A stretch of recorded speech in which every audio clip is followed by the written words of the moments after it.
From Toronto, Canada, The Conspiracy Show with Richard Syrett. Good evening and welcome to The Conspiracy Show with Richard Syrett. My name is Victor Viggiani, sitting in for Richard this evening. Tonight, a timely look at Christmas. So many images abound about the Christmas story, the stable, the shepherds, the Magi, angels on high, but one of the most compelling is the Star of Bethlehem. Some say it was an astronomical or an astrological, whichever way to look at it, anomaly. Some say it was Venus. Others say it was a signpost to be followed to the stable. Could the Star of Bethlehem been something else, a UFO? To explore this possibility with us, our guest tonight, Nigel Kerner, is an author and freelance journalist. He is also very interested in international human affairs and how these interface with science, religion, and philosophy. His fascination with the puzzling and enigmatic philosophy and phenomenon of UFOs resulted in his first book, The Song of the Graves. This serious work on this subject is now noted worldwide as a radical view on the UFO phenomenon. His latest book, Gray Aliens and the Harvesting of Souls, published by Inner Traditions, Bear and Company, is the second in a trilogy about the UFO phenomenon and its social repercussions in humanity. Nigel, welcome to the Conspiracy Show. Hello there, Victor. Very nice to speak to you. In reading some of your information, Nigel, I'm just fascinated. As a researcher myself, I've often wondered about all of the different things that you've gotten into. And in reading the article that you wrote about the Star of Bethlehem, I was absolutely astounded by the number of different perspectives you take, not only just on the Star of Bethlehem, but from the UFO gray alien phenomenon. So the history of your involvement in ET matters goes back quite a while. So could you just kind of give us a brief overview of how you became so compelled to pursue this line of inquiry? Well, as with most people who look out at the sky and see the stars and the moon and all the astronomical phenomena that one looks at, you have a certain sense that it's all normal there, and then we see something move a little faster than it should, and the whole world looks up and says, my goodness, what is that? When we're used to the jets going across and all the trails and all the rest of it, and then something moves a little faster than that, and one says, what can that be? And then you've got all the background stories accounting for phenomena that aren't, if you like, normal. And one looks at these things and says, what can they be? That's human curiosity, and that's something that we all want to try and put our minds to, in an ordinary kind of way. And then you get this incredible phenomenon breaking through in our history, in terms of contemporary times at least, from the 40s. Some argue that it happened before the 1940s and so on. We got this business about UFOs and Roswell and the whole cascade since then coming through to the present contemporary stance we're sitting and talking through. And then this whole business then begins to look as something absolutely fascinating and in real terms.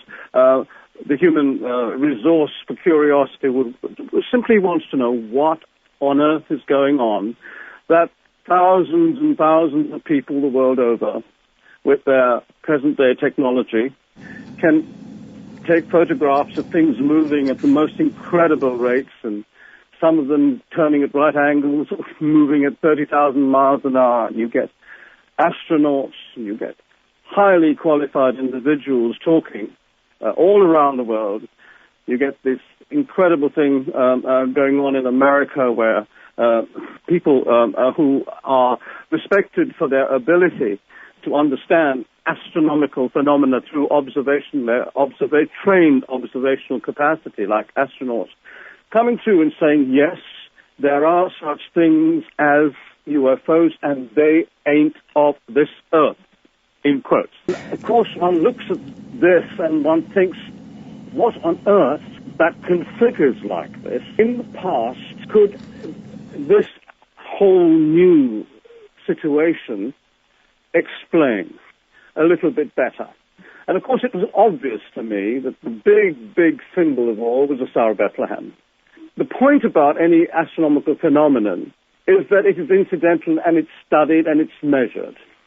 But when something is extraordinary and is guided and says it guided something else, then one looks for some kind of intelligent summation He started talking a bit quiet. in terms of the very thing that you're talking about. In other words, the Star of Bethlehem is supposed to have guided the Magi, the three wise men, to a particular point, and a revelation was then, if you like, made known to them about the birth of the child Jesus. Mm-hmm. Now, this is all really an incidental look at the whole thing, joining up the dots, so to speak. And, of course, I was so fascinated by the thematic idea of it, shall I say, that I decided to look, obviously, far more deeply into it from the technical aspects of it all. And the more I looked at this in a serious, scientific way, the more I was absolutely convinced that this whole thing was something utterly sensational,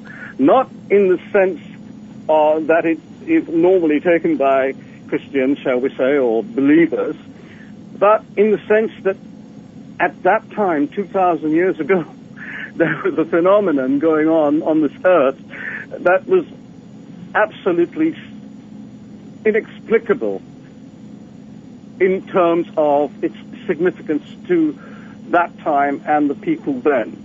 And how would they then relate it so that we then, in contemporary times, through the records they have left, see this business? I see. What I mean Yeah, now. yeah. And of course, I've always kind of thought outside the box. I mean, I really think that the best way to ignorance is to actually get yourself PhDs by sticking yourself in some kind of tunnel and looking straight ahead. And the greatest discoverers of the most interesting things, in fact, were in fact people who were outside the box. So I had an instinct to look at this, perhaps because I'm also a rebel by nature, and I don't like the party view, so to speak, because often the truth lies outside the party view. It's been my experience, at least in life, that that's the case. And of course, in this instance, it was so central because it actually spoke about the verity of the entire religious ethic or ethos of Christianity. Very, very compelling. The whole experience was a deeply compelling thing. And so I decided to actually check for myself that the astronomical side of it was really something that was not really, if you like, verified with any kind of certainty. People said it could be this, it could be that, and so on, as your introduction said.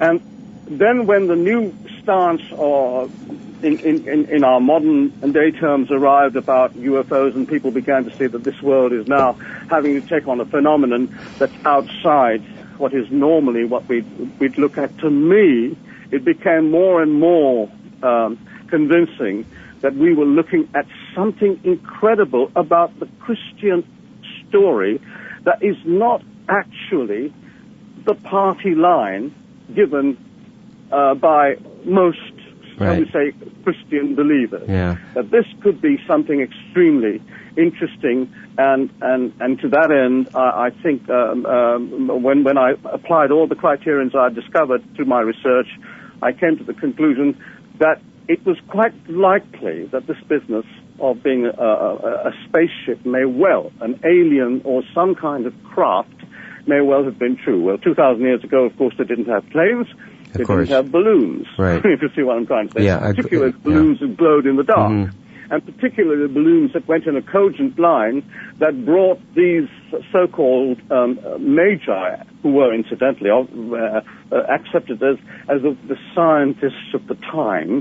They're using astrology and mathematics and so on. They were the very well-educated people and had a great reputation. The school from which they came had a great reputation for actually verifying things and measuring things and so on. So there you are. There's another situation here where something extraordinary had appeared in the sky, and the people at that time were saying, hang on a minute, this is not normal. Right. And so, they themselves wanted to find out, through their curiosity, rather like our astronomers do now, and our astronauts do now by going out into space and other planetary bodies like the moon and so on. Well, here was a situation where maybe we had the equivalent taking place 2,000 years ago. Right. Now, the Magi, I think, were, in fact, as I said, representative of out of the box. What is this? This doesn't actually marry with astronomical data as they would have had up to that time. So in following the star, it wasn't the star making them follow it. It was them following the star to find out what on earth the star might have been. And then when the star came and settled itself over a particular spot and did not move, it obviously could not be seen as the normal astronomical bodies that have a constant movement to the firmament, so to speak, if you see what I mean. And so the whole point was that these guys noticed, hello, there was something strange going on here. So what took this incredible light that moved in the sky in a particular direction that to these people probably seemed to be, in some sense, intelligently moved of itself rather than in terms of the whole harmonic of the universe, if I can put it that way. Right. And the entire thing then began to present itself as something absolutely terrific in terms of interest value, for, I think, the contemporary stance of looking at religion, and of course that was my job. I was looking at religion and so on. So the Star of Bethlehem became, if you like, a salutary light in the sky for lighting me up in trying to find out something absolutely incredible that has taken me, in fact, 3 books to actually write. Looking at their perspective, I mean, these 3 individuals, they seem to have been compelled to leave where they were to go and either seek out, the stable birth, or they saw it to begin with and then followed it. Did they know that they would launch their journey and then eventually see this entity in the sky, or did they launch the journey and eventually see this thing and then eventually fixate on it and found where the stable birth occurred? Yeah, the fascinating thing, Victor, is no one really knows for sure. Mm-hmm. But one can actually surmise, I think, reasonably, that if you're looking at the sky and you're practiced doing it and you're learned at this, and obviously these people were, they call them Magi, so they were practiced in some sense in studying these phenomena and so on.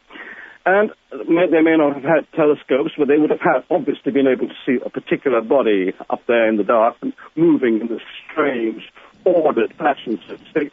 And of course, if you were somebody technically qualified and technically interested, the first thing I know I would have done if I was in that situation was actually see what on earth is this all about. So it would seem to me more likely that the phenomenon was noticed in terms of some kind of movement that was extraordinary to what was known at the time. We're talking about, whether or not the Magi fixated on this before they set out on their journey or after when they were journeying along. So you want to continue along that line of thought as to, when did they see this thing and how did they fixate on it and eventually, correlate or get themselves to the point where the stable was to visit the child in the stable? Yeah. Now, it's very difficult to actually give you an explicit reason for any reason that the Magi might have had in following the star. But I would think that if they found that they were looking at this object and it was moving extraordinarily, shall we say, that these chaps then would have thought to themselves, hang on a minute, this is different, this is real. And perhaps they did come from a school that had studied the ancient texts of the past and did believe that there was things coming from the heavens, so to speak, to the earth, and that in watching this particular thing move, they might have thought to themselves, hello, let's go and have a look at this, and this may well be something to do with that kind of phenomena, in which case they would have then planned to take with them things that would allow them the best scope for coming to some kind of result, shall we say, in terms of the verity or the truth of what this thing was. So they may well have taken things with them in the sense that these things would then have some pertinence to whatever the phenomenon was, as and when they would find some kind of answer to it all. So they would then take this with them, I would think, and would set off and look into this situation. Now, you can understand the normal Christian story is about wise men and three kings, and they were taking this, that, and the other to this child, if you see what I'm trying to say. Okay, as a gift, because they'd been notified that this person was going to be, in some kind of sense, a great person, and a great event was taking place. Now, that could be a kind of dressing up that came after the fact, so to speak, after the event, to make a story of that. I don't know whether that is true or not, but my take on it is quite simply that they saw this thing, they wanted to see what it was all about, in their own learned terms. They took instruments maybe to actually check it out. Right. And they then proceeded to discover that this particular thing made known and revealed something, not in its own terms, that it did this. It didn't actually do this out of its own kind of auspice, but that they then discovered, when it stood still suddenly, that there was some kind of situation going on here that was rather interesting, and there was a baby born. Did they know what they were looking for? No, I don't think that, in my terms of reference, I don't think they knew they were looking for a baby as such. I believe that the Star of Bethlehem may well have been a mechanism that actually was, in its own terms, observing a strange and wonderful baby being born. Now, that part I'm absolutely certain about, in my own terms of research, that the Christ child was something that was celebrated and known about in terms of the situation in Bethlehem at the time. And the prophecies also. Pardon? And the prophecies also. And the prophecies were alluding to that. So in as much as that is true, I believe that the Christ child and the point of its birth was significant at that time. I think when these three magi came along and saw this phenomenon moving, that kind of amplified this entire story and wove the whole thing into one single schematic. And I think that then took on a storyline that we get to the present day. Now, the thing that I'm absolutely certain about was that the object in the sky itself had nothing direct to do with the three men that followed it. And the object in the sky was in fact curious as to what and who this phenomenon was described in terms of the child Jesus Christ. I believe that what was in the sky was in fact something that saw the birth of this particular child to be the greatest possible threat to it itself. If you see what I'm trying to say. You're saying a threat? And I think in much as that is so, the whole story explodes into a very, very interesting scenario after that. So are you saying that object was looking at the actual birth as you used the word threat? Now, I'm not, is that what you said? Well, I believe that the object was in fact an extraterrestrial mechanism. I believe that the things that operated that object were in fact the things that the baby came to warn the world about. I see. The other way around, the other way around. I believe that Jesus Christ, in fact, his entire mission on the earth was in fact connected to the present stance of what's going on in the world. You know, this business about man shall walk as machine, and how technology seems to be taking people over, and that we will. Some people say that in the near future there will be us morphing into kinds of half machines, half men. And I believe that the earth and that light that was moving across the sky, that was implicitly guiding, not deliberately guiding those three scientists of yore, shall we say, that this particular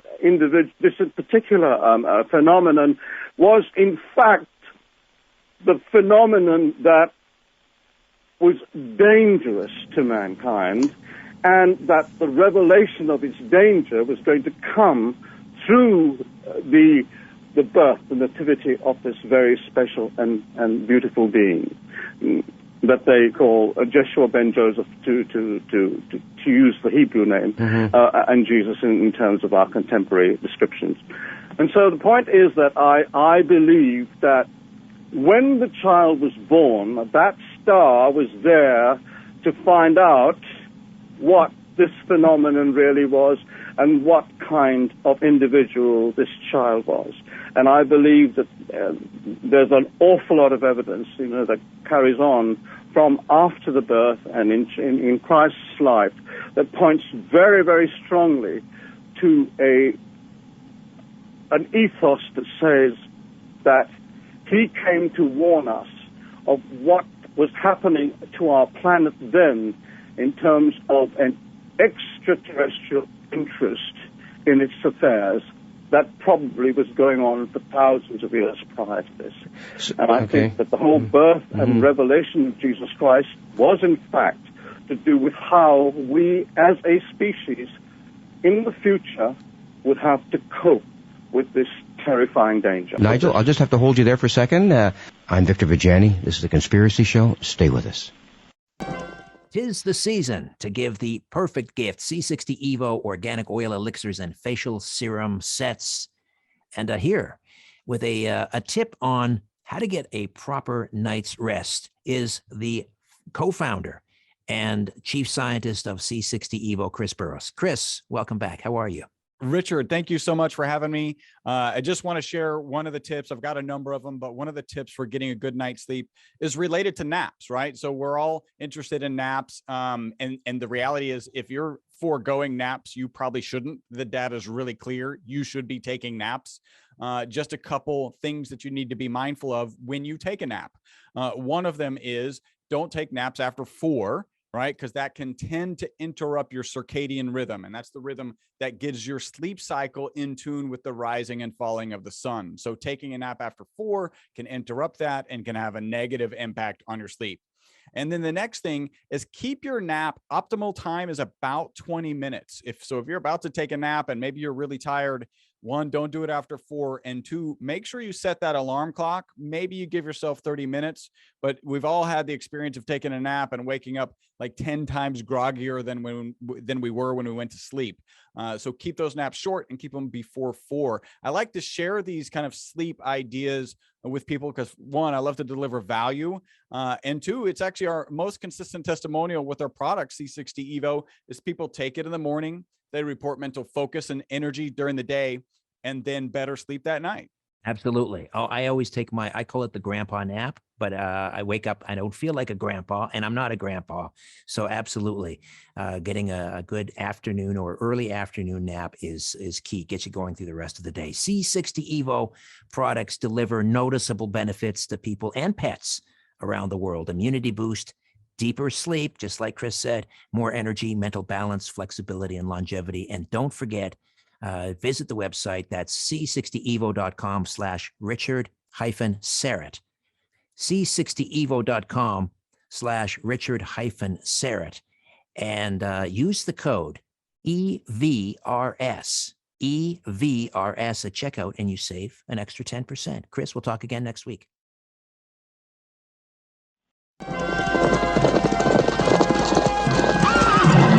They seem to be kings, Lord Melchior, from different lands. I told you we could not have been the only ones to see the sign. Although there's only a brief mention of the Star of Bethlehem and the Magi in the Gospel according to Matthew, these spiritual and cultural icons have become integral elements of the story of Christmas and the birth of Christ. But what exactly was this heavenly body, this Star of Bethlehem? And perhaps more importantly, who were these kings of Orient are, bearing gifts and traveling far? Courtney Roberts has a master's degree in cultural astronomy and specializes in the role of ancient astrology in religion. First off, Matthew never says that there are 3. That's tradition. Yes. He just uses the word Magi, which is plural. Specifically, they were the official priesthood of the Persian religion, which we would call Zoroastrianism. What are these guys doing in the Christian Gospels, and why would Matthew not just include them, but he actually opens his whole narrative with them?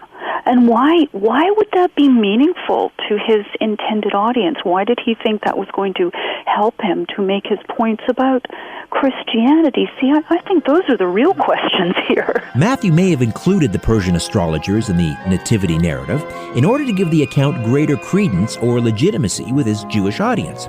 You see, the Judeans living at the time of Christ were very much aware of the contributions of their Persian neighbors. Matthew knew that the Jews were forever indebted to the Persians, who liberated them from Babylonian captivity and saved their nation from certain extinction. As it turns out, the ancient Persian religion of Zoroastrianism has a great deal in common with the other great monotheistic religions, including Christianity. Courtney Roberts. They believed that the good God would periodically send into the world deliverers, world saviors, who would be born, and in many traditions they would be born of a virgin, and they would come and spread the good religion and restore righteousness and do a lot of good, and it would sort of move the world along towards this ultimate apocalyptic conclusion. Your star, my brother Balthasar, is indeed a sign of wonder. The divine Zoroaster says, the next prophet will show himself in a foreign land, and the truth he will reveal will be at first only for his own people. But there is only one truth. And only one God. Ultimately, the Magi were expecting 3 world saviors, or sons of Zoroaster, over the course of consecutive millenniums, all to be born at the appropriate astrological interval. Courtney Roberts. The Jupiter-Saturn conjunctions actually happen every 20 years. Jupiter meets up with Saturn in the zodiac. But as they do this over time, they form this beautiful pattern of interlacing triangles throughout the sky. And it takes, using the Persians' math, but they believe that it actually took almost exactly 1,000 years for this cycle of interlacing triangles to make a complete circuit of the zodiac and come, all the way back to the very beginning of the zodiac. And that's exactly what was happening at the time of the birth of Christ. Ultimately, the presence of Zoroastrian astrologers in the Christmas story challenges our traditional understanding of how the 3 great monotheisms, Judaism, Christianity, and Islam, evolved. Is it possible we're all 3 branches of the same tree? In these most turbulent times, when worshippers of the one true God are on the precipice of war with the worshippers of the other true God, perhaps the true gift of the Magi was to provide us with some insights into our own shared path and a big picture of our shared future prospects together, hopefully one of peace and love. And ultimately, isn't that the true meaning of Christmas? I'm Richard Serrett. Welcome back. My name is Victor Viggiani, and this is the Conspiracy Show. We're speaking with Nigel Kerner, a researcher on many different aspects of the UFO phenomenon. And this evening we're talking about the Star of Bethlehem and investigating how and what and why this rare phenomenon in the sky took place, and what the Magi saw, why they followed it, and all of the different very, very bizarre aspects of the possibility that that star could have been something of extraterrestrial origin. So how do you square what you're saying with the fact that given all the prophecies and the way the Old Testament foresaw the birth of this child in terms of its divinity, in terms of a God-man coming to the planet? How do you square your research with the prophecies in the Old Testament in that manner? Well, I have a different take on the Old Testament to the new one. Mm-hmm. You see, the whole point about the Old Testament to me is that its final principle, in fact, an eye for an eye and a tooth for a tooth, right, is what computers do, 0, 1. And I believe that the entire Old Testament ethos was, in fact, a thing laid out by the things in that light in the sky for the control of humankind, or a particular type of humankind. And I believe that Jesus Christ came to warn about that very thing. And I believe in the conflicting basic ethos of the Old Testament that actually says, give no quarter, take an eye for an eye and a tooth for a tooth, and then contrasting that with the New Testamental testament of the man himself, or the baby, or the child himself, turn the other cheek. Peace is the way. love thy neighbor as thyself, I see. You've got too much of a dichotomy there for the two things to be the same. Right. So you see, the Old Testament is in fact, to me, a proof that there was something working on the earth outside, something else that was coming to us to save us from that thing that was working for all those previous thousands of years.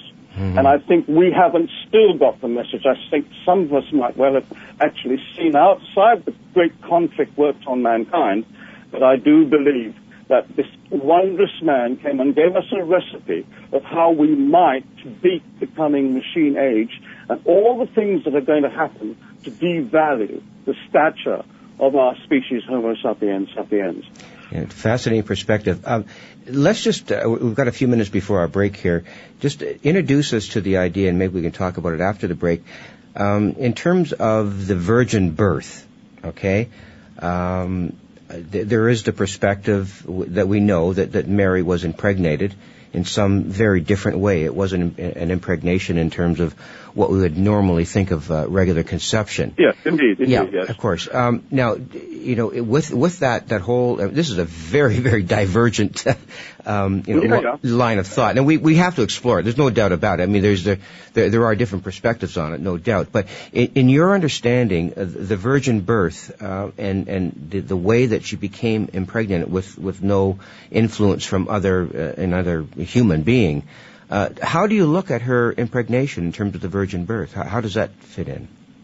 Well, I mean, in my terms of reference, I think the impregnation of Mary may well have been a natural procedure that said that up to then, in humankind, almost everybody had some kind of genetic manipulation within their genome done by these creatures many tens of thousands of years previously. And that individuals that didn't have this genetic interceptional thing in their DNA may well have had a mechanism whereby the authorship of life could in fact be brought about in a situation that is not set up in terms of animal, male-female gender operations, but in fact could in fact have been a situation where women, the ovum, for instance, is enormously more capable mechanism than the spermatozoa, and the ovum has all the capacity to make itself into a child. And maybe there was, in fact, some situation for this particular child that allowed a woman exceptionally to bring about, without any kind of external interference from herself, if you like, this particular child. Inasmuch as that is so, Jesus never really got anything that I believe, you see, that these aliens have been here and have been manipulating our species and turned, if you like, a half monkey man into Homo sapiens 200,000 years ago. Okay, and I do believe, and I do believe that we came. I mean, we can't. There's a story that a woman had a pelvis that led through a small-headed monkey type of human being, and then quite suddenly the pelvis grows huge, and the brain size of the individual at the same time grows large to facilitate a superior thinking being from that monkey man. Nigel, sorry. Yeah, just let me hold you there because we have to take a break. Some of the things you're alluding to are absolutely spectacular. So let us take a break here, and you're listening to Nigel Kerner, and we're talking about the Star of Bethlehem and many other things. My name is Victor Viggiani, and this is The Conspiracy Show. Stay with us.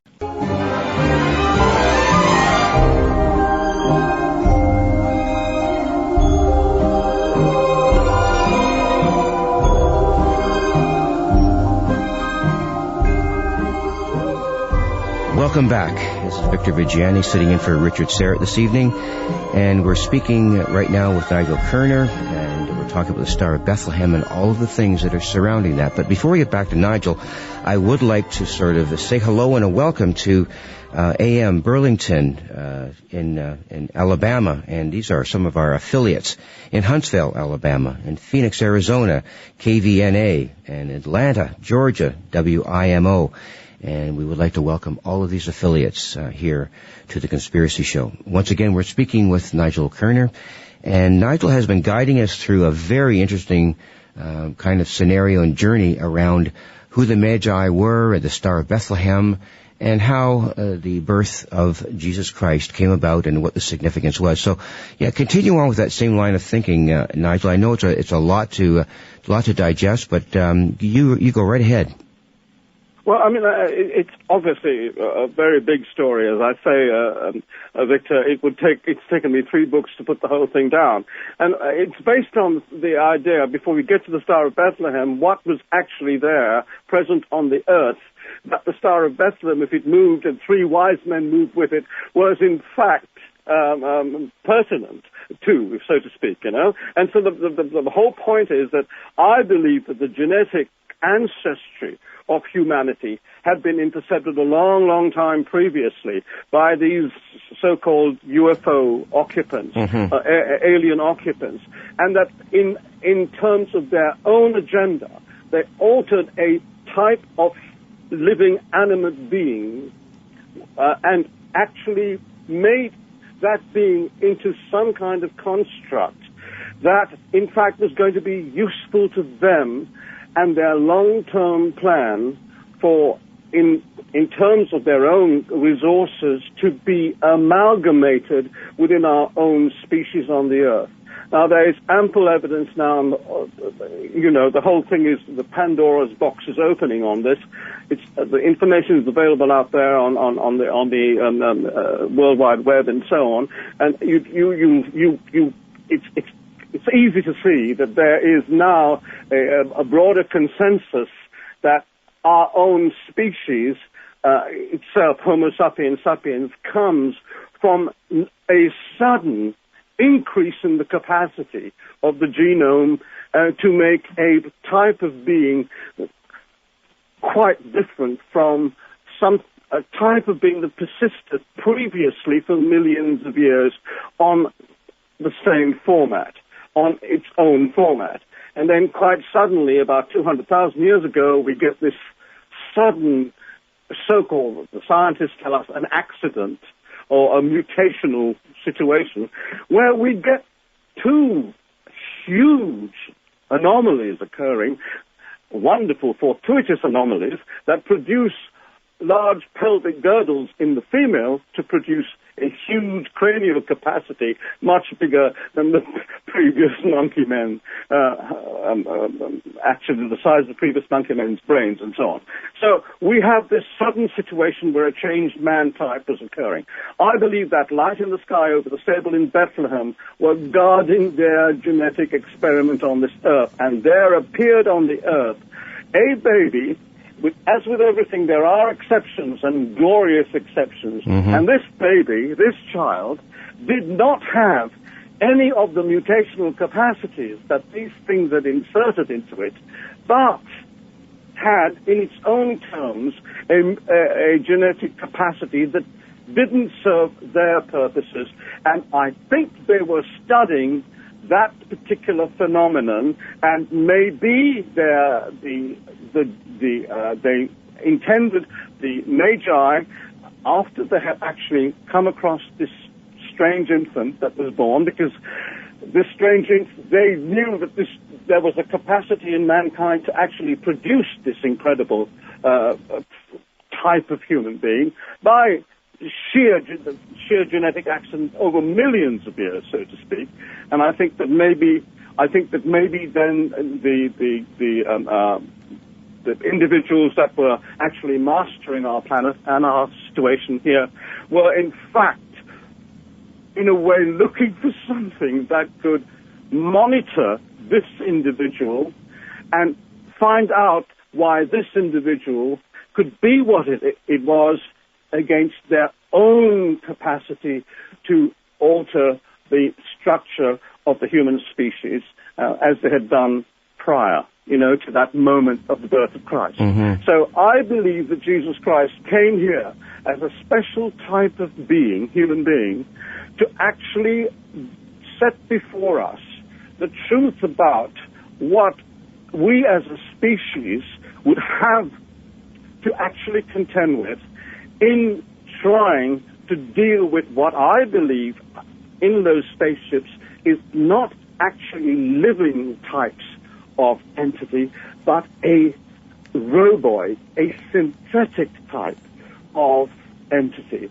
And that I think what they are trying to do, the synthetic entities are trying to do, is to make their syntheticness combine, or their mental aspect of their syntheticness, their program, their artificial intelligence program, whatever it might be, to blend that with our capacity as a naturally living concourse, so that they, as a machine type of thing, could actually share the birth, the living, the natural process that we, as natural living beings, had on this planet. So the big deal in my story, in the 3 books I'm writing, is that the battle out there is artificial against natural.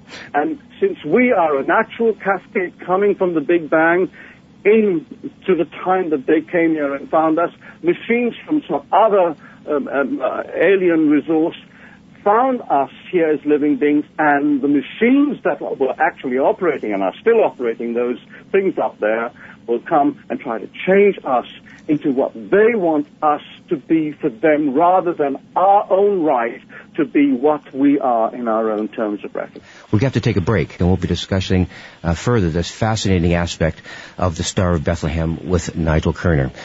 I'm Victor Viggiani. This is The Conspiracy Show. Stay with us. Corporations, governments, and sometimes entire civilizations, what goes up must come down. And it lands on The Conspiracy Show with Richard Serrett. Welcome back. This is Victor Viggiani sitting in for Richard Serrett this evening.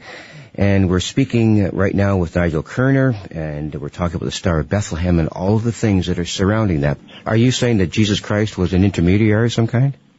I think Jesus Christ was a phenomenon, and really it would take a long time to explain the rational procedure to which I could present Jesus Christ as this incredibly marvelous anomaly that came as a great defender of a species, our species, and that the church and all the religious paraphernalia that surrounded this is in fact surrounding a fantastic phenomenon to try to save natural life forms from a predatory kind of machine that is out there in probably hundreds of thousands of planets. I see. When the schematic of their own planets goes from natural living beings to machines in a kind of natural cascade of events, so to speak. So planets go, as we're doing it now. We're actually trying to make robots take over us.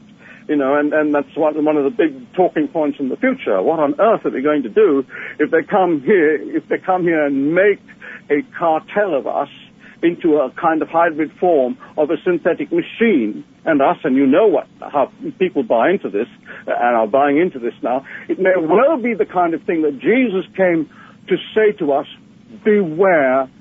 If they do this, they will take your eternal capacity to return, to live again. And so I think that great story he gave us when he came, I come to save you, Right. I mean, it's an amazing thing to come and say to a person and introduce a new ethos, and then at the same time say to people, look, I've come to save you, something's wrong with you, And so that would explain why Jesus, right from the start, his auspice was in fact to try and save us. And what was he saving us from? And I believe he was saving us from what these things in those lights in the sky that we see now, about 1,000 on our planet, those lights in the sky are about to do to mankind. To me, that's the most terrifying.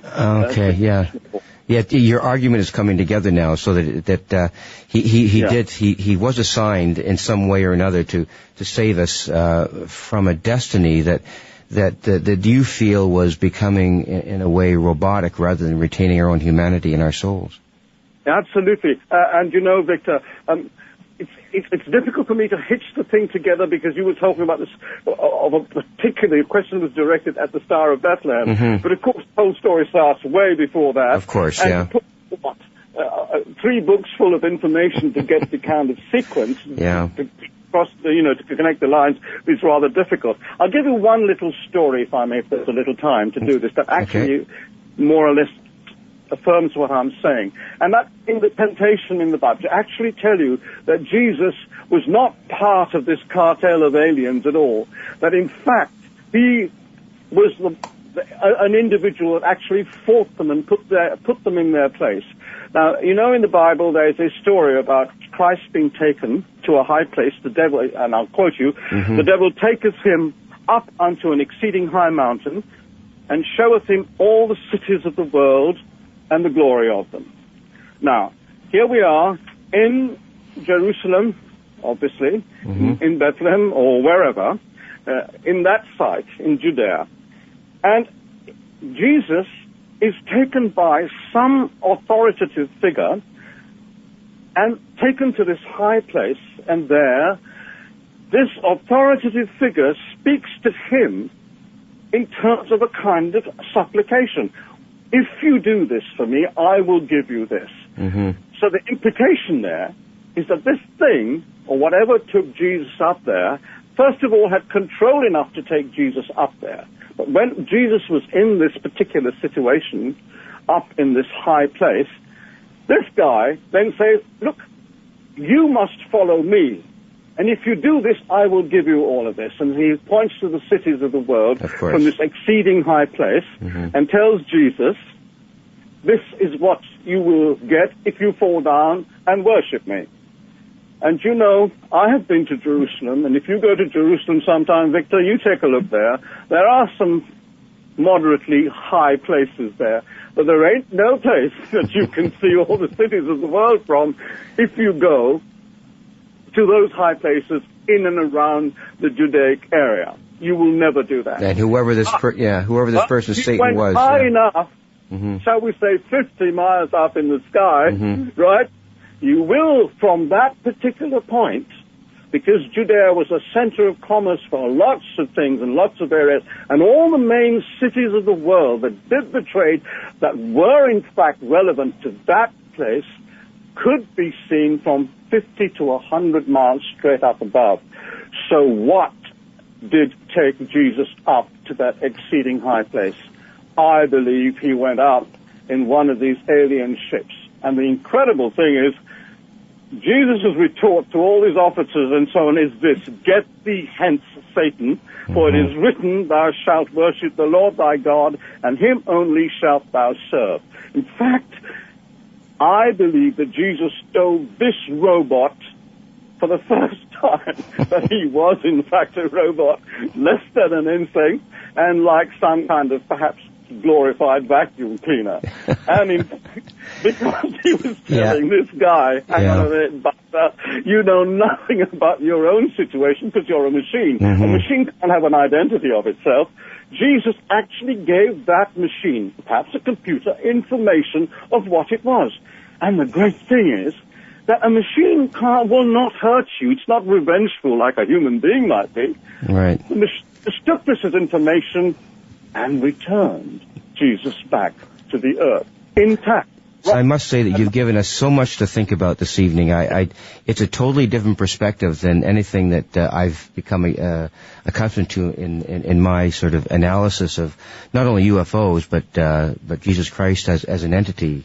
Anyways, I do want to thank you very much for joining us this evening. Nigel, it's been a totally different perspective on this, and I know the hour 45 minutes is not really enough to do justice to the entire topic, and maybe we'll have you back sometime so we could sort of extend the many tentacles of this argument. So thank you very much for being with us this evening. And correctly, Victor, there's a lot of tentacles to it, and you can't summarize those. Yeah, of course. Okay. Yeah. Well, thank you very much again for joining us, and you take care, and we'll talk to you again sometime. Thank you. Good night now. It's not often I get an opportunity on the Conspiracy Show to editorialize and expand upon some of my own research and thoughts on the UFO question. But this is one of those times. As many of you know, one of the things I do on the Conspiracy Show is bring to the forefront ideas and perspectives on the UFO ET matter. Over the years, we've had many guests on the program with their views on what this very strange phenomenon is or what it might be about. Yet, I cannot recall having a guest on the show that has expressed a view that the UFO topic might be something other than what I think it is.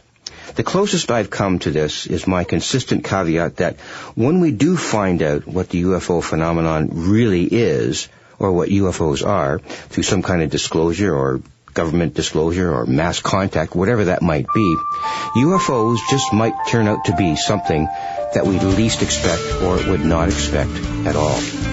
That's the highly strange state of the study that we call ufology.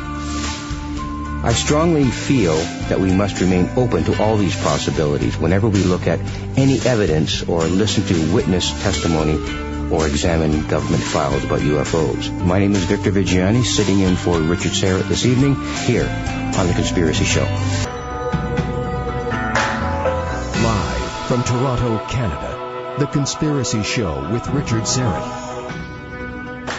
Good evening and welcome to The Conspiracy Show with Richard Serrett. My name is Victor Viggiani, sitting in for Richard this evening. One of the powerful features of The Conspiracy Show that distinguishes us from other radio is the capacity and need that we have to look at the world and the planet, and even beyond, from totally different perspectives. Perspectives you will not hear on other radio.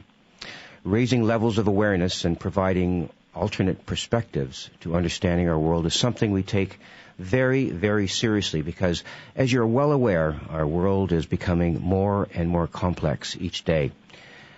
No matter what the topic, you can be assured we present different sets of answers to questions we ask ourselves about the world we live in, its history, its current state, and even its future.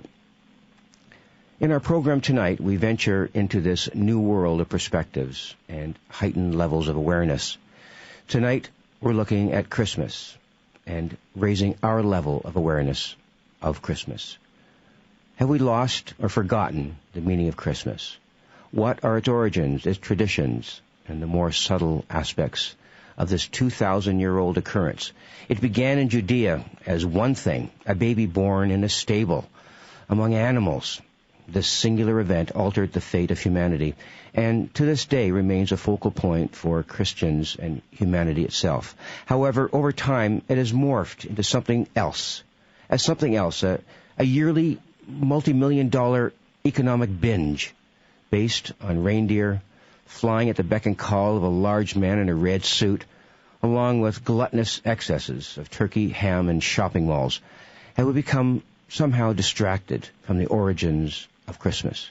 Have we forgotten the true Christmas story? To help us unravel some of these really difficult questions about the essence of Christmas, our guest tonight, Father Robert Geis, an expert in Scripture, will help us along that journey. Robert Geis is a prelate, a protosyncellus in the Eastern Orthodox Church. He has published a number of books on philosophy and theology, as well as Scripture. His work on the resurrection in the National Catholic Herald is cited as a remarkable book. His work on immortality received high marks in the philosophic journal, the Review of Metaphysics. He has also written and published one of the most definitive works on papal authority, Peter and Linus, The Question of Papal Infallibility. Father Geis has just finished a 424-page book entitled The Life of Christ, which will come out early next year. It is published by Rowan and Littlefield. We welcome Father Robert Geis from his home in Long Island, New York. Father Geis, welcome to The Conspiracy Show. Thank you for your hospitality and kindness and courtesy in having me on. You are right about the reality of Christmas. It gives us an opportunity to raise our awareness level to realities beyond the four elements, so to speak. Notice that your programs always attempt to bring about that presence of mind So Christmas, as you noted, is an appropriate topic considered from this viewpoint. To reach that level of awareness, a few perhaps seemingly dense items have to be dealt with, which currently influence our culture. I personally consider Christmas to be a miracle, and it's the miracle of the incarnation in history. Today, miracles are scoffed at, denied in the academic world, although when someone is healed of cancer who is pronounced terminal, that scoff at the notion of miracle may be disbanded with. The Scottish thinker Hume Victor began the objection to miracles in a pronounced way in a number of respects. Contemporary secularism derives from his writings, the refusal to acknowledge the presence of something transcendent beyond our current everyday activity. Hume had argued nature was a closed system in his denial of the miraculous. The problem with that is that his argument is what begs the question.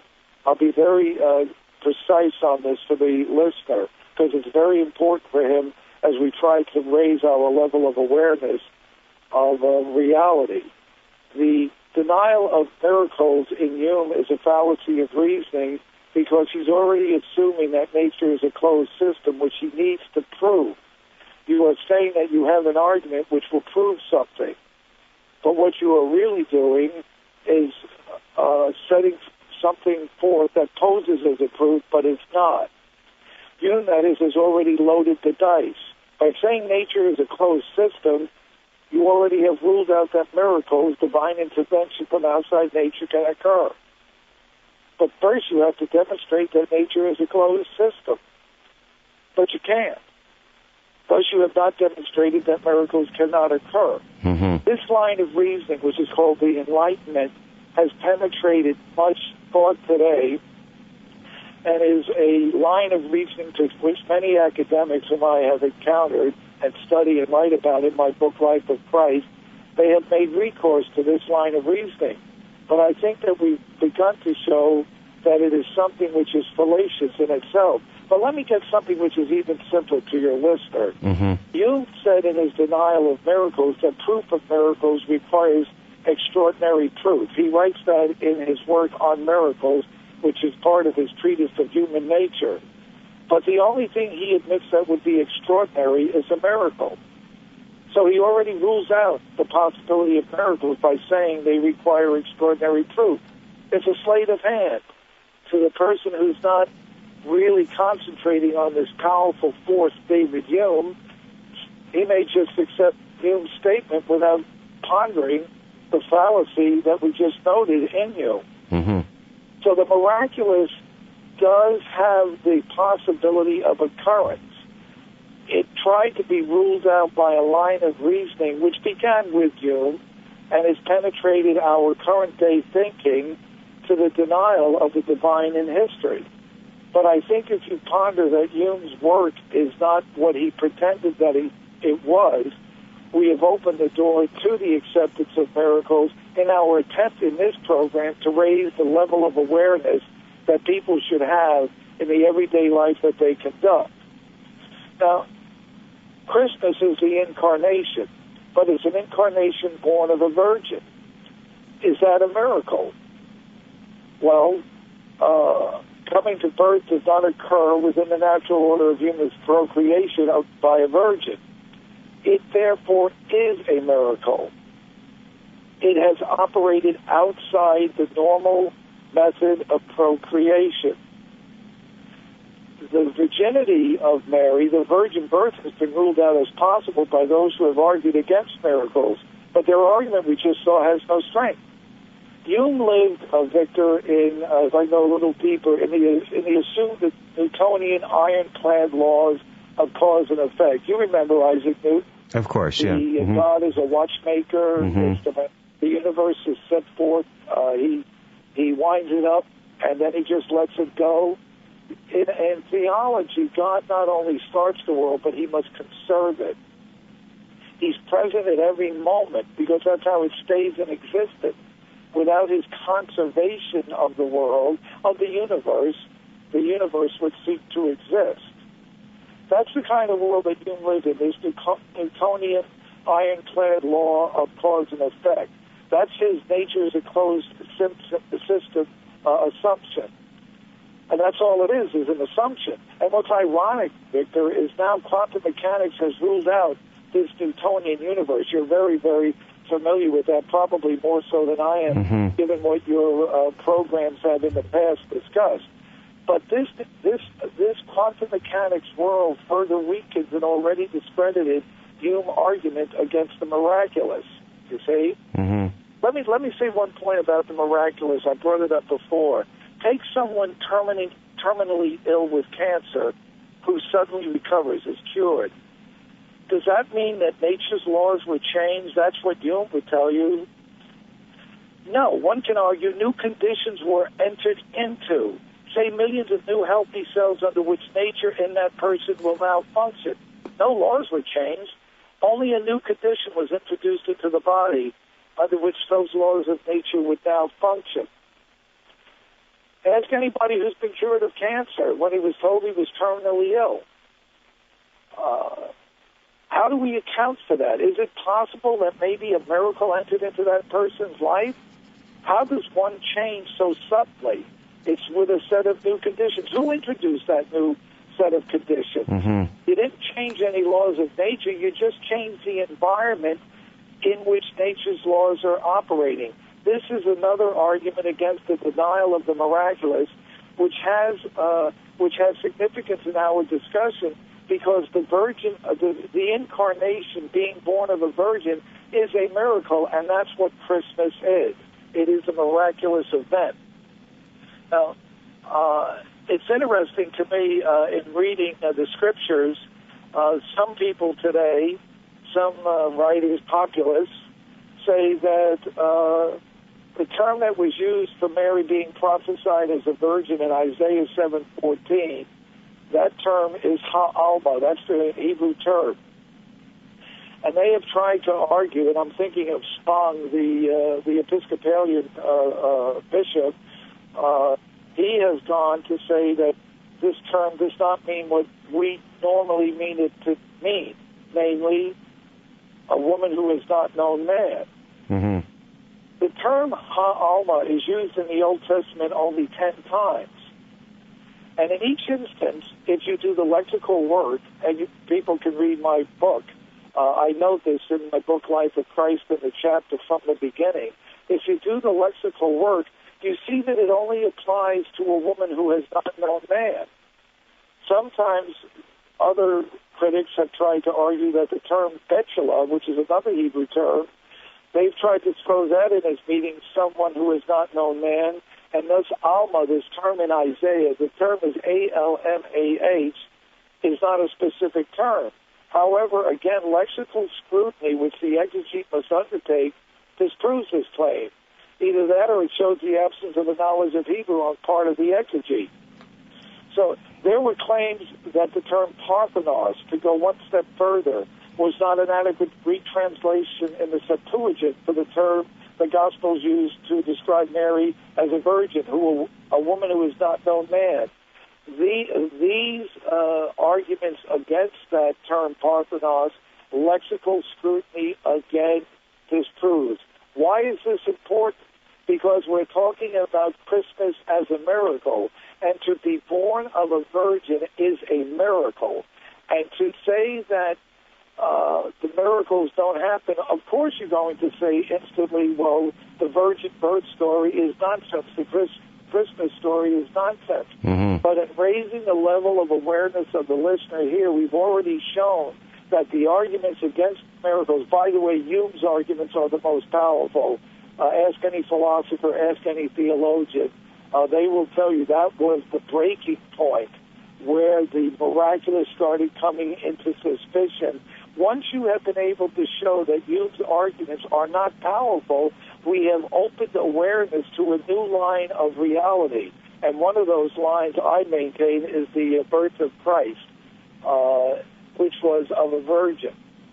You see? Mm-hmm. Now, I guess when you study it, no, I was just going to say, Robert, taking off on that whole idea of a miracle.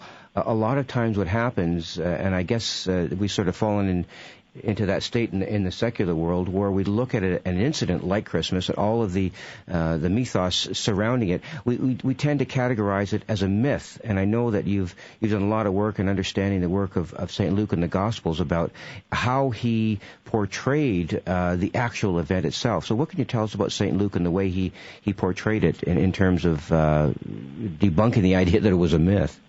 Well, it's a good point. If you read the beginning of St. Luke's Gospel, he says that what he's setting down is with accuracy. It's right there in the first 4 verses. He's setting down with accuracy and in good order everything that he's been told. One does not set down accurately inaccurate items. One doesn't take pains to tell the reader, I'm setting down accurately and in good order what has been relayed to me. Well, all of it, a myth is not something that's accurate. A myth is not something that is with precision. Your listeners know what a myth is. So the first thing that comes to mind is, why does St. Luke say something like this? Mm-hmm. Why is St. Luke recognized by historians as one of the greatest historians that ever lived? The great British historian A.N. Sherwin-White has called him one of the top 3 historians that have ever lived. Well, historians don't write myths. Most people don't know that St. Luke has been identified as one of the greatest historians that ever lived. Most people may not be aware that he says that what he is setting down, he is setting down with accuracy. The Greek word is akripos, and in good order. So that makes you wonder, is St. Luke writing history or is he writing a myth? Well, his statements don't make you wonder that. You wonder, why do people say what he is writing down is a myth? Right. The other interesting thing about before we go on, Robert, before we go on there, let's take a break, and okay. we have to take a small, short break. We're talking to Father Robert Geis from his home in Long Island, New York, and we're trying to look at the meaning and essence of Christmas. My name is Victor Viggiani, and this is The Conspiracy Show. You stay right where you are. 'Tis the season to give the perfect gift. C60 Evo organic oil elixirs and facial serum sets. And here with a tip on how to get a proper night's rest is the co-founder and chief scientist of C60 Evo, Chris Burrows. Chris, welcome back. How are you? Richard, thank you so much for having me. I just want to share one of the tips. I've got a number of them, but one of the tips for getting a good night's sleep is related to naps, right? So we're all interested in naps. And the reality is, if you're foregoing naps, you probably shouldn't. The data is really clear. You should be taking naps. Just a couple things that you need to be mindful of when you take a nap. One of them is, don't take naps after 4. Right? Because that can tend to interrupt your circadian rhythm. And that's the rhythm that gives your sleep cycle in tune with the rising and falling of the sun. So taking a nap after 4 can interrupt that and can have a negative impact on your sleep. And then the next thing is, keep your nap. Optimal time is about 20 minutes. If you're about to take a nap and maybe you're really tired, 1, don't do it after 4. And 2, make sure you set that alarm clock. Maybe you give yourself 30 minutes, but we've all had the experience of taking a nap and waking up like 10 times groggier than we were when we went to sleep. So keep those naps short and keep them before 4. I like to share these kind of sleep ideas with people because, 1, I love to deliver value. And 2, it's actually our most consistent testimonial with our product, C60 Evo, is people take it in the morning. They report mental focus and energy during the day, and then better sleep that night. Absolutely. Oh, I always take I call it the grandpa nap, but I wake up, I don't feel like a grandpa, and I'm not a grandpa. So absolutely, getting a good afternoon or early afternoon nap is key. Get you going through the rest of the day. C60 Evo products deliver noticeable benefits to people and pets around the world. Immunity boost, deeper sleep, just like Chris said, more energy, mental balance, flexibility, and longevity. And don't forget, visit the website. That's c60evo.com/Richard-Serrett. c60evo.com/Richard-Serrett. And use the code EVRS. EVRS at checkout, and you save an extra 10%. Chris, we'll talk again next week.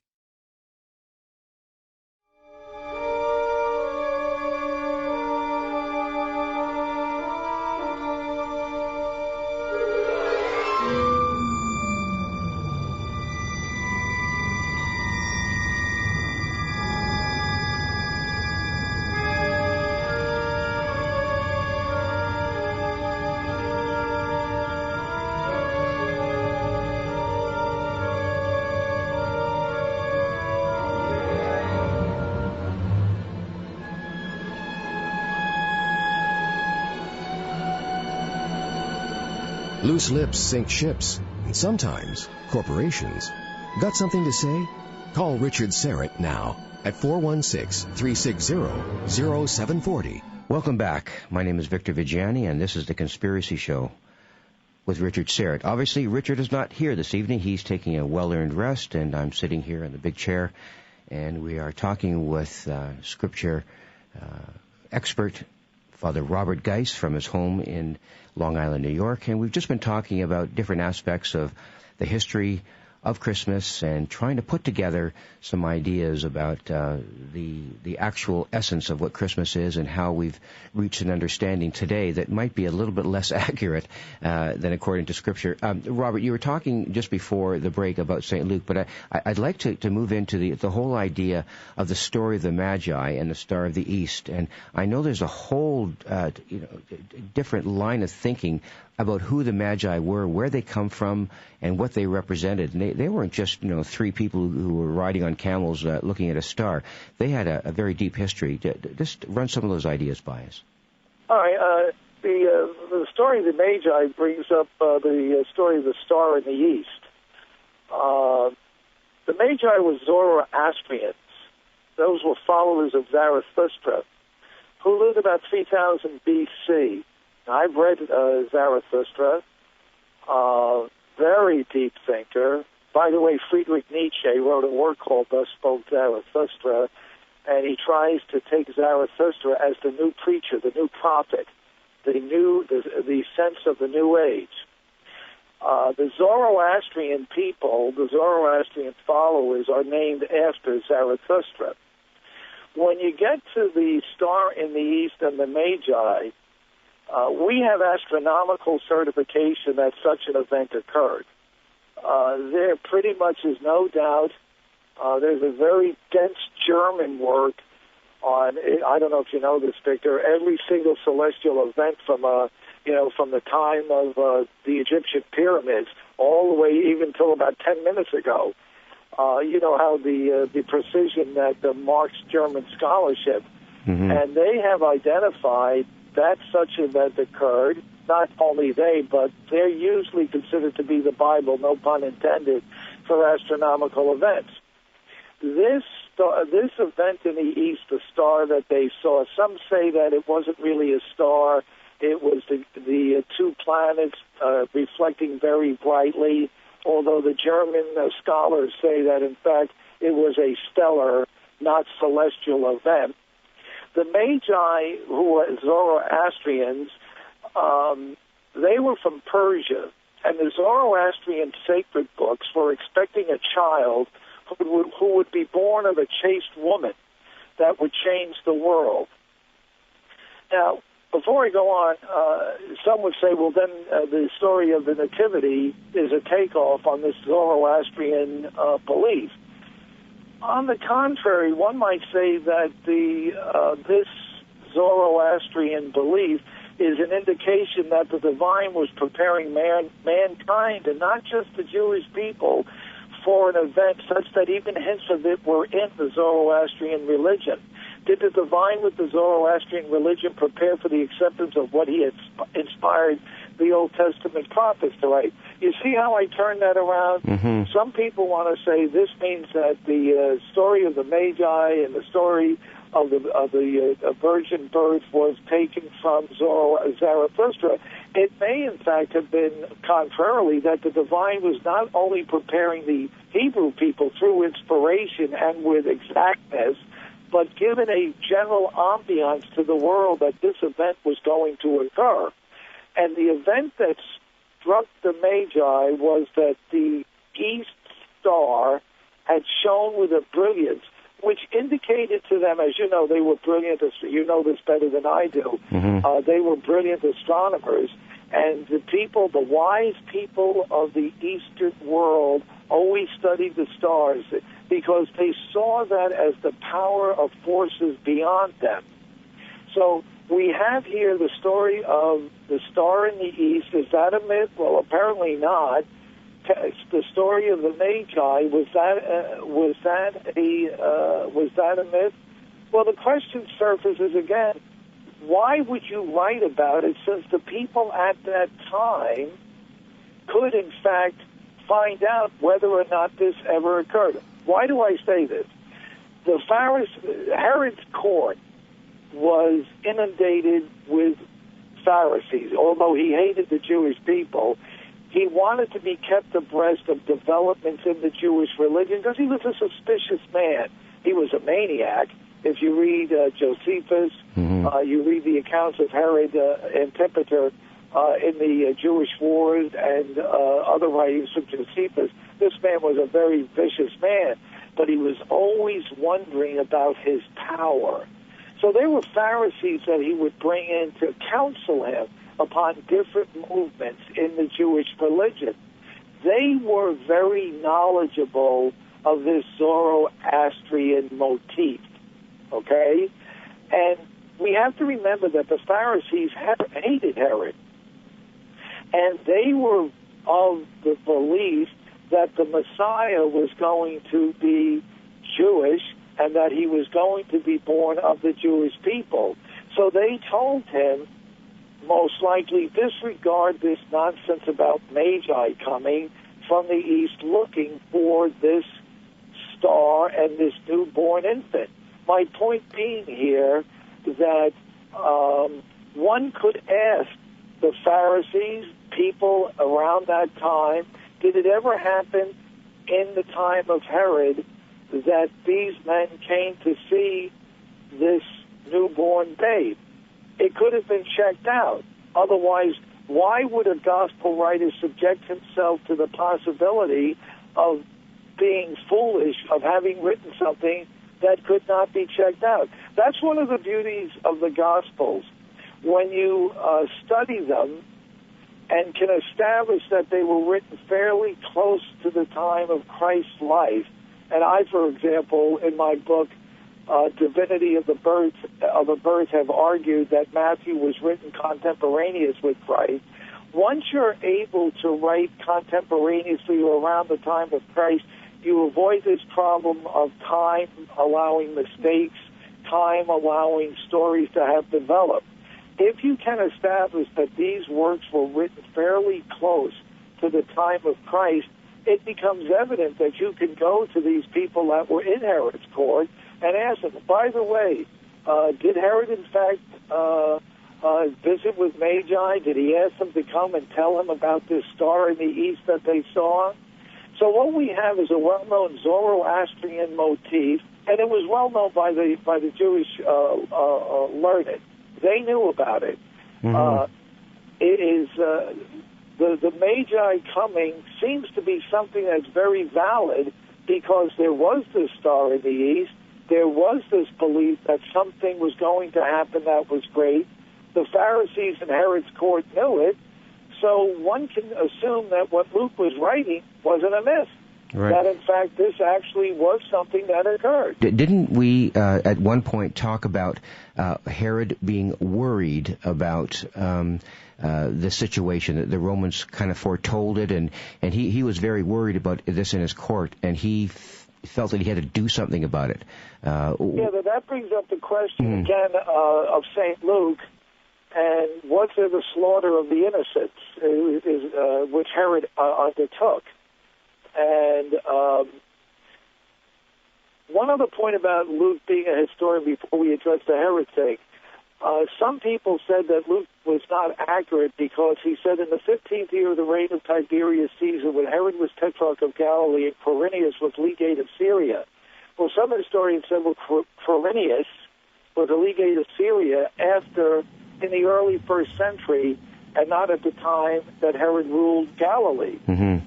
Well, they found out not long ago that this fellow Quirinius was legate twice. He was a legate at the time that the star appeared in the east, and a legate later on. So he was twice appeared legate of Syria. So that kind of adds again to the fact that Luke was a technical historian trying to be accurate in everything that he set down. Now let's get back to the question of Herod. And was he concerned about this? People claim that the slaughter of the holy innocents, where Herod said, well, I want to make certain that this child is not born, they said that this event never took place. The reason why Herod got angry is because Luke tells us the Magi did not return to him. They went on a separate path back to their home country because an angel came to them and told them that you are not to go back to Herod, but to go back to another by another route. This was an insult to Herod, who probably expected that the Magi would just kowtow to him and do whatever he bid them and tell them, well, tell us where this child is born so that I, too, may pay homage to him. Well, once the Magi did not come back to him and tell him where this babe was, it is written that he went out and had the firstborn under 2 years of age in the town of Bethlehem slaughtered. People said that never happened. There are two events. In the Roman Senate, sometime around 33 BC, there was a fear among the senators that there was going to be a new kind of power, a new individual was coming to be. They had heard the rumors, they didn't know where it was from, and they wanted to be on the lookout for such an occurrence. Such an occurrence, they had ordered, must be stopped because Caesar is king. So there's a first indication that when you say it must be stopped, we know how the Romans stopped things. They just killed the people that were involved, and that ended the problem.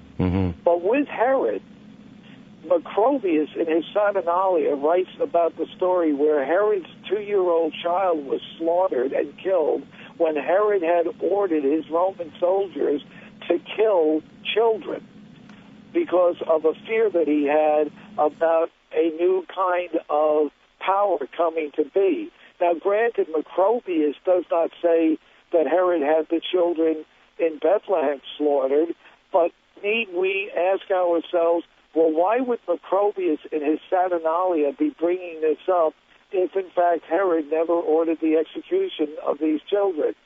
So, again, we have the story of Luke being a historian, being backed by the writer Macrobius in his Saturnalia. And that's the story of the Magi, those three wise men, which doesn't seem to me to be some kind of fabrication, but seems to be based in history by a man who said that he was writing down accurately everything that he had been told in good order. Yeah, it seems to be there's, in the commonly told stories, and you hear it at Mass on Christmas Day, and when the Gospels are read, that once the Magi saw the Christ child, they let off and they took off and went in a different direction. But what you're indicating, there was a whole different series of political situations that either they knew about or were inspired about, that they had to return to their homeland in a different way. Yes, the political situation, well, you have Herod, who was constantly in fear of being overthrown. I mean, he killed his wife, he killed a couple of his children, he killed the high priest, and he killed a number of rulers of other countries, much to the chagrin of Augustus, because there was fevering at this time in the land of Judea, the possibility that Rome could be overthrown. Remember, the Maccabees had prevented the temple from being destroyed. They had fought tooth and nail, and that was around 230 BC. That was still in the minds of the Jewish people. So Herod is aware of this fevering, this kind of revolutionary sentiment, so he's going to be very, very careful to put out the fire before it starts. Mm-hmm. And Herod, like I said before, after one reads about Herod's life in Suetonius and Josephus and Tacitus, and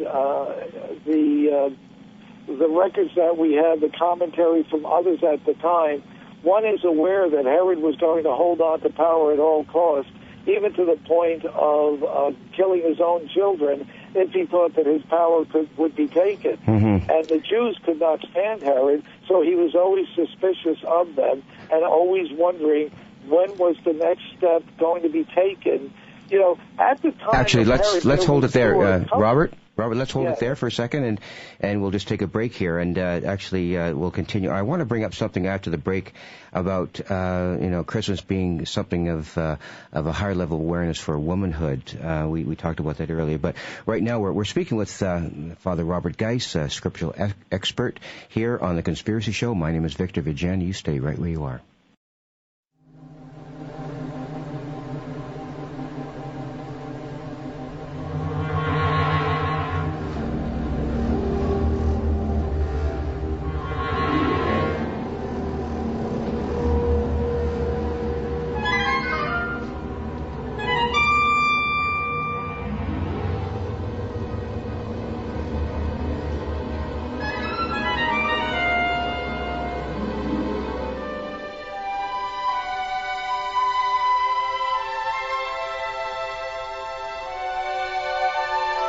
The world is being pulled over your eyes. This is The Conspiracy Show with Richard Serrett. Welcome back to The Conspiracy Show. My name is Victor Viggiani, and Richard Serrett is on a well-deserved rest. And this evening we're speaking with scriptural expert Father Robert Geis, and we've been speaking about the different aspects of Christmas, most of which I guess we've basically forgotten about in the secular world, and we're sort of revisiting what Christmas is and the many different scriptural aspects as to how Christmas has regained, we hope anyway, some of its meaning.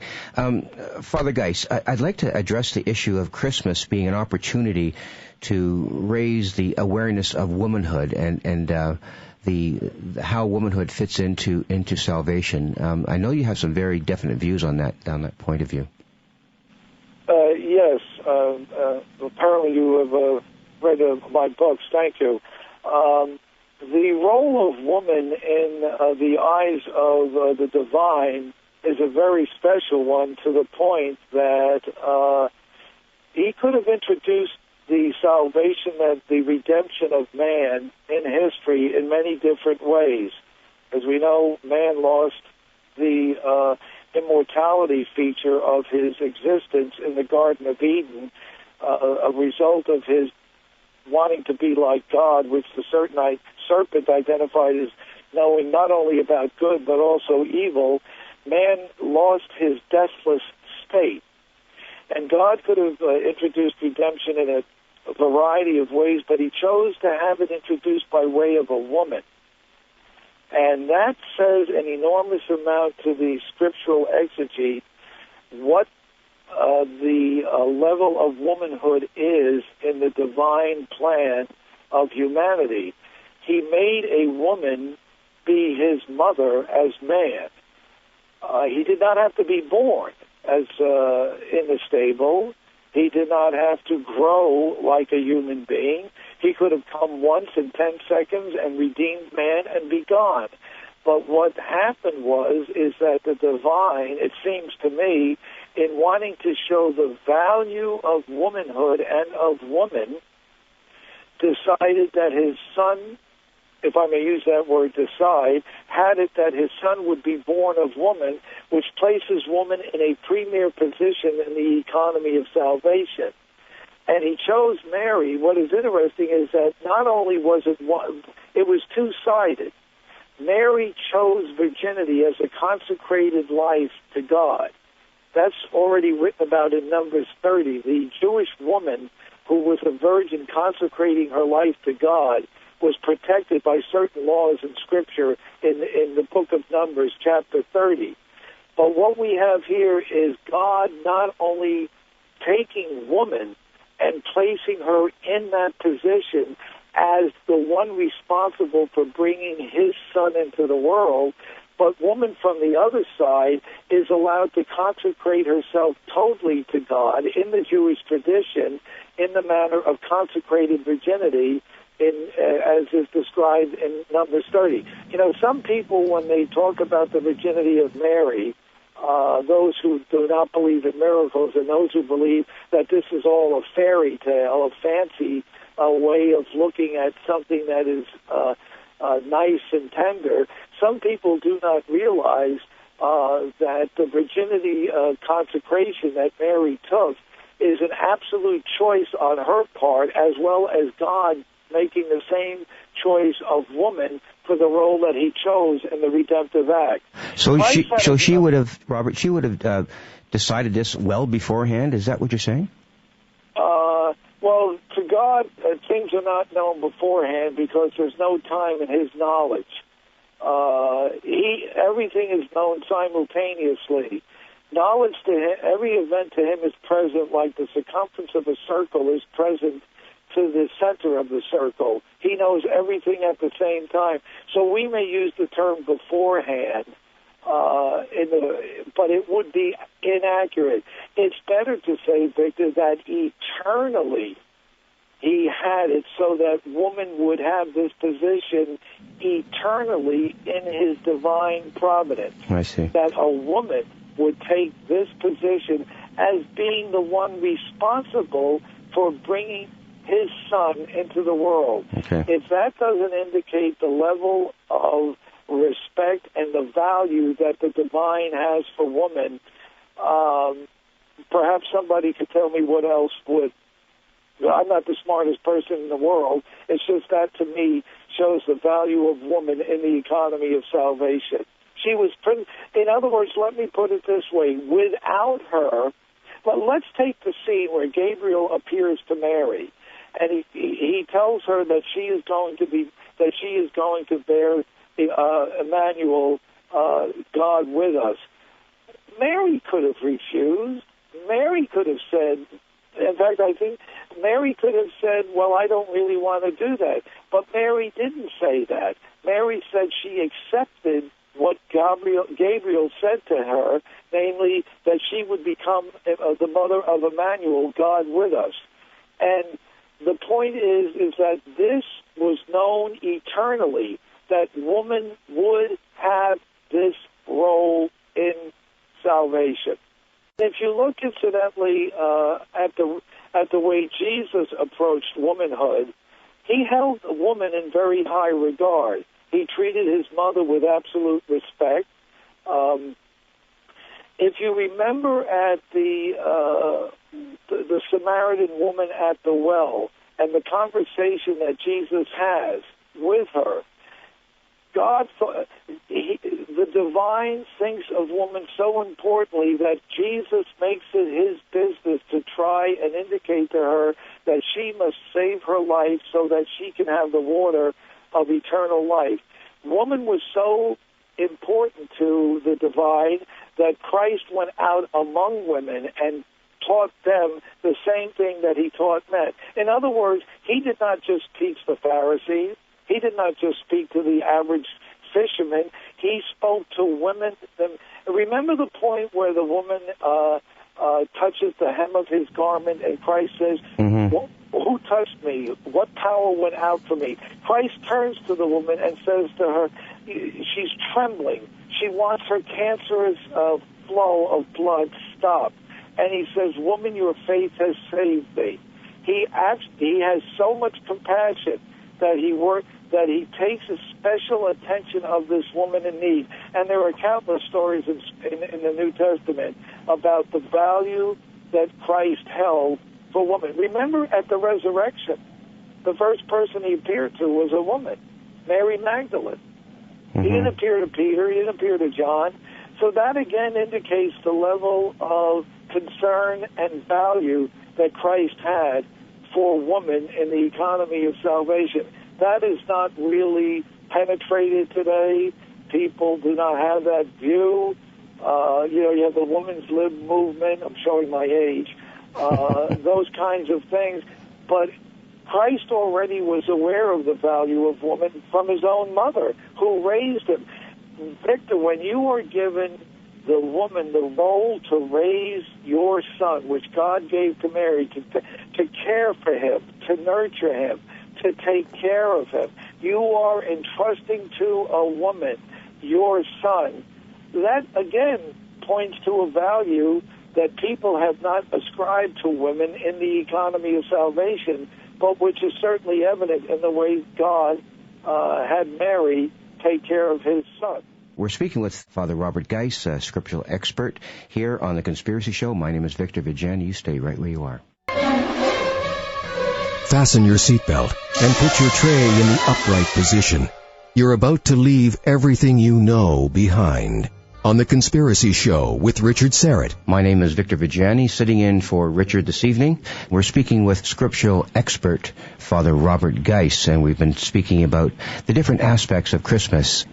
Let's explore the idea of the kind of birth that Christ endured in the stable. And I know that the kind of birth that any child would have is indicative of the kind of journey or role that he or she has to play. But the significance of the birth in the stable among animals, I know that is a very strong point in the way the Almighty chose to portray the birth of his son. What is it about the birth in the stable and all that it meant that portrayed the greatness of this individual? Exactly. Here again we come to this story about Christ as being something that one would not expect, if you're right, one would not expect a Hollywood producer to write a story about a king of the world being born in a stable. Of course, yeah. He should be surrounded by Roman nobility, by Jewish Pharisees, by the power elite. Christ wasn't.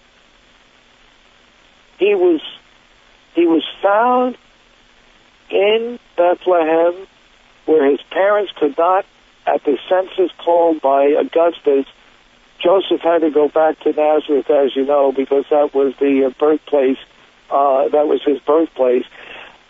They go to Bethlehem looking for room to have this child be born, and they can't find any room. So they are forced to go, this is the Son of God who is to be born. So they are forced to go into very bad conditions, namely a stable. And how do we know that it's a stable? I noted, I had a conversation with you recently where I said the Roman Pope stated that Christ was not born in a stable, which surprised me because in Luke, Christ says that Mary placed Jesus in a fatne. That's the Greek word for feed trough, animal feed trough. Again, we get back to the question, who's going to write a story about a great man coming to earth, going to be the king of everybody, being born in a feed trough out of which donkeys and cows and horses eat? Not only that, but you have, what is remarkable about this is that Christ chose to be surrounded by creatures who are docile, who are tender, who are always friendly to a human being. He didn't choose to be born around the powerful. And I find that extraordinarily significant to my own way of thinking, that he chose to be born. Remember what I said earlier? He could have been born in any way. He could have executed redemption in any act. Instead, he chose to be among the beasts of the earth, showing again his respect for that creation. You have today people who are very animal friendly and defending animal rights. I agree with much of what they do, an awful lot of what they do, and they have an image of this early on in the fact that Christ was born in a stable, as is indicated by that word that I told you that Luke uses. Well, remember, let's go back again. Luke is a historian. He's not writing fiction.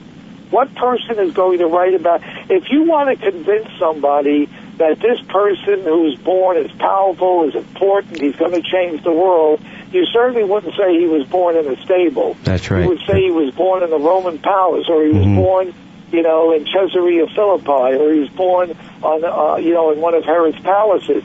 You certainly wouldn't say that he was born in a stable.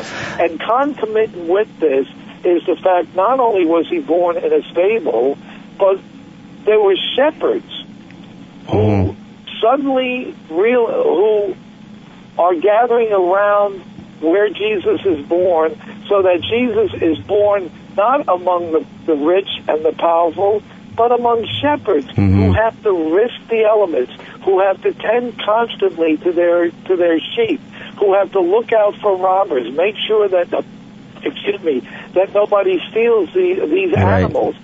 They come, and they come to adore Christ. And what's their reward? They are given the reward of the angels in heaven singing about the birth of this individual. The angels didn't appear to Augustus. They didn't appear to Herod. They didn't appear to Pilate, although he wasn't procurator at the time. They didn't appear to any great Roman nobility. They appeared to shepherds in the field. Can you imagine the depth of that experience? What's something to treasure for all eternity? Incredible. It's an incredible story. Anybody that was powerful. Yeah. He didn't appear to Nicodemus. He didn't appear to Joseph of Arimathea, both very powerful Jewish men. He appeared to shepherds in the field. Well, we'll have to hold you there. We've pretty much come to the end of our time together, Father, and it's been a real experience to sort of uncover some of the deeper meanings of this incredibly important feast day and in the calendar. I want to thank you for being with us, Father Robert Geis. We will talk again, and we do wish you best of luck on the new release of your book. And it's quite a kudo to you that you've amassed this kind of information and are able to publish it. So, thank you very much for being with us, Father, and we will talk again. Thank you very much for your courtesy, Victor. Good night. Good night now. Good night. Bye-bye. You're listening to The Conspiracy Show, and my name is Victor Viggiani, sitting in for Richard Serrett, and thank you for joining us.